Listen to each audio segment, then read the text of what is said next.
Human face అనేది చాలా ముఖ్యం, హ్యూమన్ యాంగిల్ అనేది చాలా ముఖ్యం. ఎందుకంటే మనం సూపర్ 6 ఇస్తా ఉన్నాం, సంక్షేమ కార్యక్రమాలు చేస్తున్నాం. ఇప్పటికే చాలా సంక్షేమ కార్యక్రమాలకు నాంది పలికాం.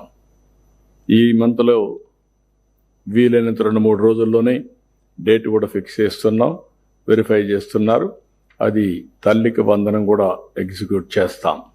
అది అయిన తర్వాత కేంద్ర ప్రభుత్వంతో సమానంగా ఎప్పుడైతే వాళ్ళు వాళ్ళ వాటా వేస్తున్నారో అదే రోజున మనం కూడా 14,000లో 3 ఇన్స్టాల్మెంట్స్తో మనం కూడా వాళ్ళ అకౌంట్ పంపిస్తే డీబీటీ వేస్తున్నాం. ఇది అయిన తర్వాత August 15th we are executing free bus. మహిళలకు ఏదైతే ప్రామిస్ చేశామో ఫ్రీ బస్ ఇస్తాం. ఈ 3 మనం ఏవైతే ఉన్నాయో ఇవి 2-3 నెలల్లోనే పూర్తవుతాయి. ఇప్పటికే అనేక కార్యక్రమాలు మనం చేశాం. పేదల సేవలో 4,000, 6,000, 10,000, 15,000 రూపాయలు ఇస్తున్నాం. సంవత్సరానికి 33,000 కోట్ల రూపాయలు ఖర్చు పెడుతున్నాం. దీపం 2 3 సిలిండర్లు వాళ్ళకి ఏర్పాటు చేస్తున్నాం. ఇప్పటికే ప్రారంభించాం.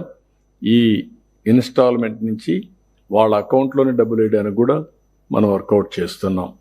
కాబట్టి 2 అయిన తర్వాత మీరు చూస్తే అన్నా క్యాంటీన్ పెట్టాం, DSC is going on, land title act రద్దు చేశాం.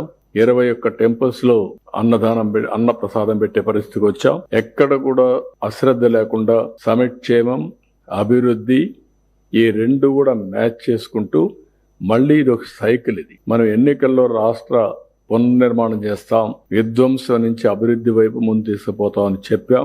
దాన్ని నమ్మి 164 సీట్ల మనల్ని గెలిపించారు. దీన్ని దృష్టిలో పెట్టుకొని ప్రతి ఒక్కరిలో బాధ్యత పెరగాల్సిన అవసరం ఉంది. It is a political governance. ఈ పొలిటికల్ గవర్నెన్స్ లో ఇక్కడుండే అధికార యంత్రాంగం మొత్తం మేము ఒకసారి డైరెక్షన్ తీసుకున్నప్పుడు, ప్రజల అభిష్టం ప్రకారం కొన్ని నిర్ణయాలు చేసినప్పుడు దీన్ని యాజ్ ఇట్ ఈజ్ అమలు చేసే బాధ్యత మీ అందరిపైన ఉందని చెప్పి కూడా మీకు తెలియజేస్తున్నా.